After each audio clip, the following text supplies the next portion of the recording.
But yeah, man. So Wilder back in the game. You know, it's interesting, right?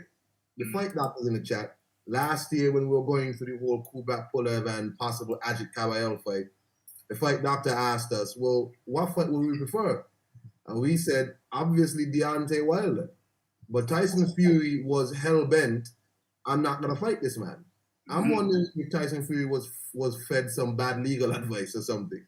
Like, bro, you had a whole year to, like, when I heard Tyson Fury saying he's inactive, I'm like, I mean, even you said you could have just fought Wilder. Yeah. Why are you complaining about inactivity? You should have just fought Wilder. Of course. So here we are, and Tyson Fury apparently has lost. So let's see if Bob Arum will come out his pocket and hope and pay off Deontay Wilder. See, I was having a little conversation about this last night, and my position is that I'm pretty sure what was it, Bob Arum over on Barbershop Conversations about 6 weeks ago said that if Fury loses, it'll just mean paying Wilder some money. So that's my understanding. That was from the horse's mouth. That was from Bob Arum. But I'm hearing, last night I had a conversation, and there are some people who are of the opinion that now the arbitrator can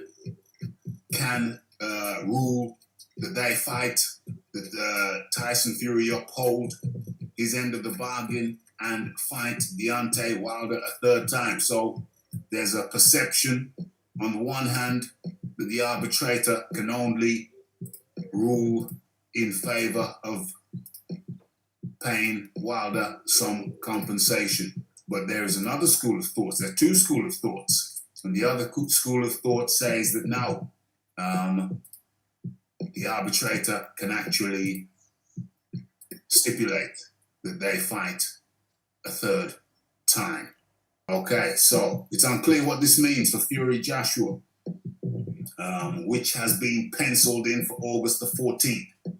It's boxing. You can't make people fight. But Fury can be sued for breach of contract if he moves ahead with the AJ fight and or have his WBC title stripped.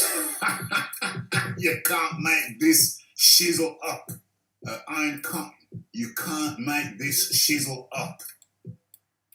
It's interesting. You know what I'm saying? It's just really interesting that side of the Anthony Joshua Tyson Fury fight always seems to have this pall gloom over them. I think they always knew that there was a chance this would come, and they were trying to put Eddie Hearn off the fight. Yeah. But if that's the case, you could have just told Eddie, look, Eddie, leave this alone. We don't know what's gonna happen. Just leave it alone.